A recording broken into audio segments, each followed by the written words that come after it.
September 2nd, 1945. The guns go quiet. The bombs stop falling. The deadliest war in human history, a conflict that killed over 70 million people, leveled entire cities, and reshaped the map of the world, is declared over. Every history book on the planet says the same thing. World War II ended in 1945. Except it didn't. Not for everyone. Right now, in 2026, there are two countries that have never, not once in nearly 80 years, signed a peace treaty to formally end their part in World War II. They are technically still at war. And the reason why will change everything you thought you knew about how wars actually end. This is Obscura Files. Let's open the file. To understand why this matters, you first need to understand what officially ending a war actually means, because it is not as simple as the shooting stopping.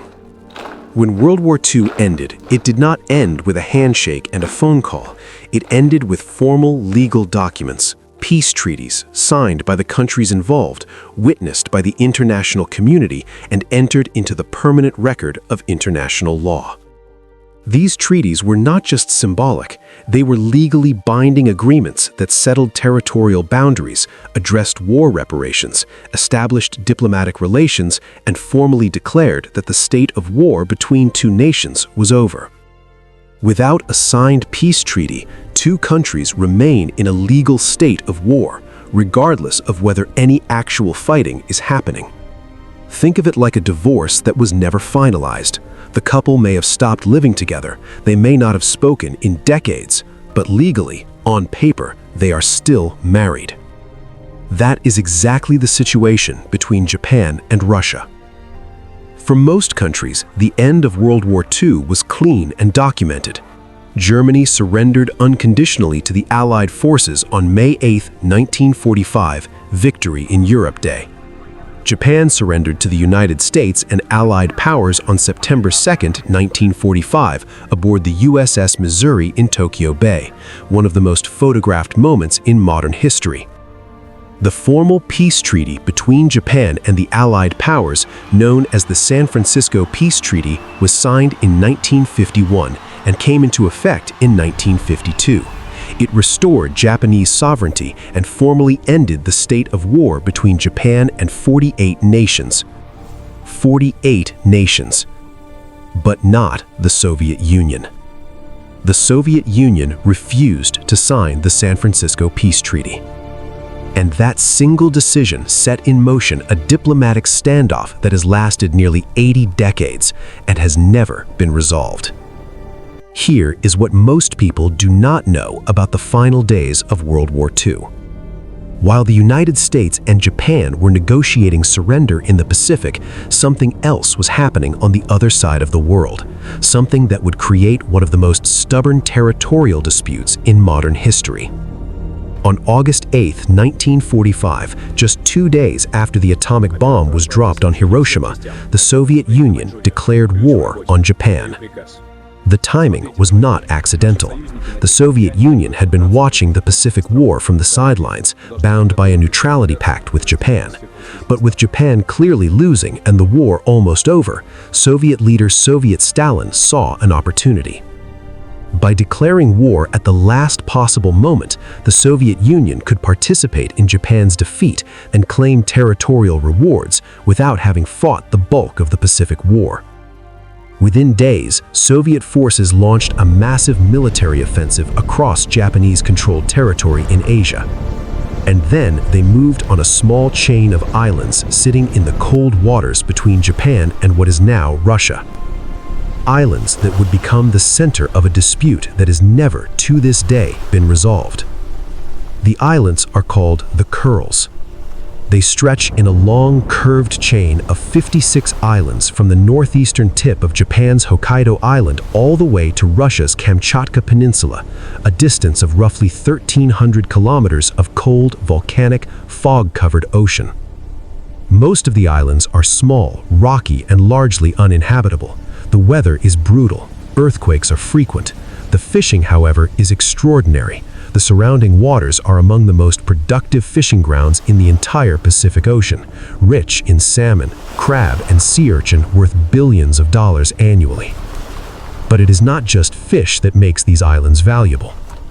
The Kuril Islands sit at one of the most strategically important locations in the entire Pacific. They form a natural barrier between the Sea of Okhotsk and the open Pacific Ocean. Whoever controls these islands controls naval access through that corridor, a fact that has made them enormously significant to military planners on both sides for a century. Japan has inhabited and administered these islands since the mid-1800s. Under the Treaty of Shimoda, signed with Russia in 1855, the four southernmost islands, known in Japan as the Northern Territories, were formally recognized as Japanese territory. Russia controlled the islands further north. That was the agreement. That was the line. Then World War II happened. In the final days of August 1945, Soviet forces swept through the Kuril Island chain, including the four southernmost islands that had been Japanese territory for nearly a century. Japanese residents on those islands, civilians who had lived there for decades, were expelled. Soviet citizens were moved in. The islands were absorbed into the Soviet Union. Japan protested immediately and has never stopped protesting. Russia has never budged. And because neither side can agree on who owns the four southernmost islands, they have never been able to finalize a peace treaty. No peace treaty means no formal end to the war. It is that simple and that complicated. To understand why this dispute is so deeply entrenched, you need to feel the weight of what happened in those final chaotic days of August 1945. The Soviet offensive against Japan was overwhelming and swift. Within less than 2 weeks, Soviet forces overran Japanese positions across Manchuria, Korea, and the Kuril Islands with a speed that left Japanese commanders stunned. Japan was broken. Its cities burned, its navy destroyed, its army starving. The atomic bombs had fallen. The emperor had already recorded his surrender speech. But the fighting in the Kurils continued even after Japan's formal surrender on September 2, 1945.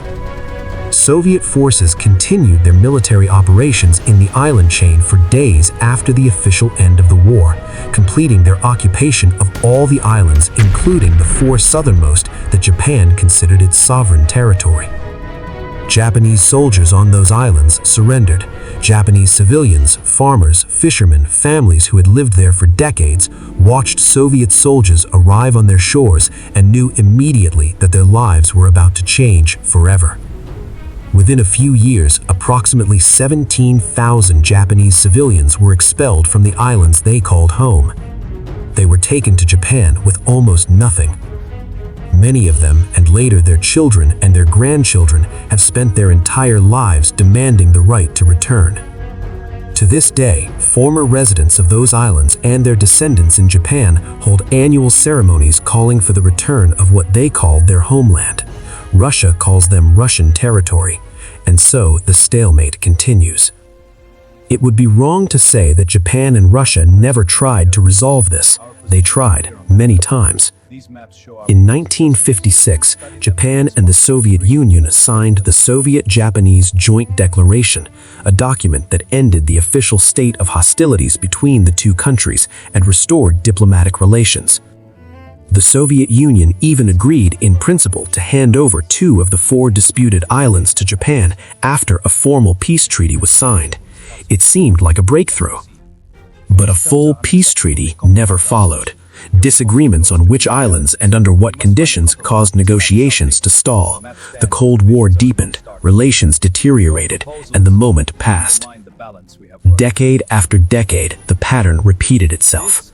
Leaders would meet, negotiations would begin, progress would seem possible. Then something would collapse, a change of government, a shift in geopolitical pressure, a hardening of positions on one side or the other, and the talks would fall apart.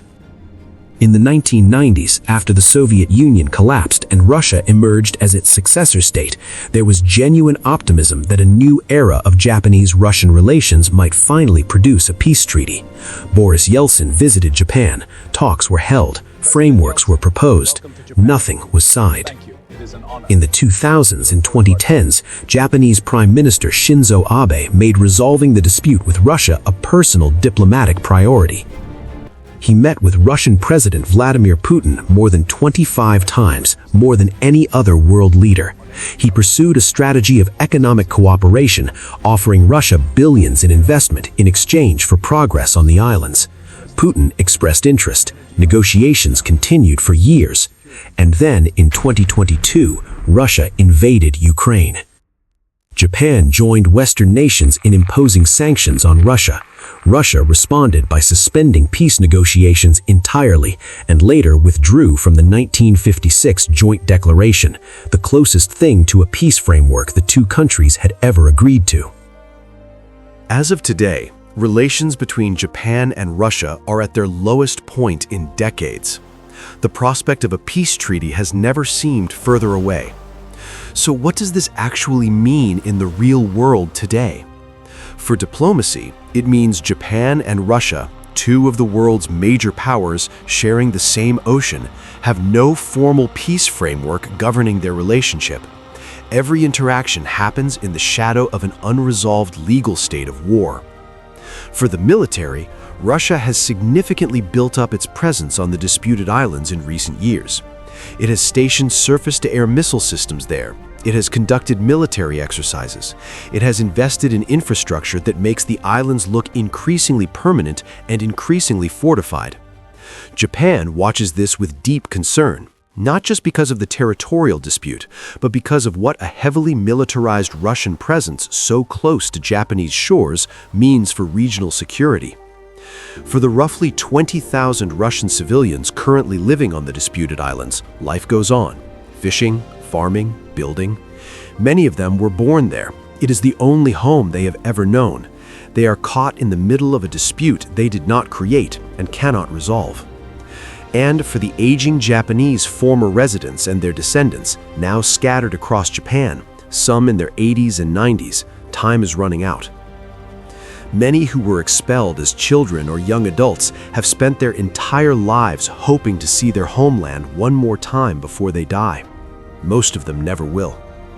Nearly 80 years after the guns fell silent across the Pacific, two of the world's most powerful nations remain locked in a dispute so deep, so entrenched, and so politically impossible to resolve that the formal end of the deadliest war in human history remains, for them, unfinished business.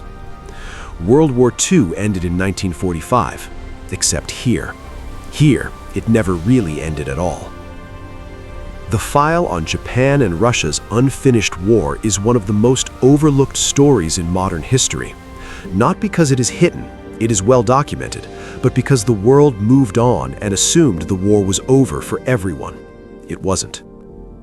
If this video gave you something, a fact, a story, or a moment that stayed with you, then the next file will be even deeper. Subscribe so you don't miss it. And if you made it this far, tell me in the comments what part stuck with you the most. The next file is already being prepared. Stay curious.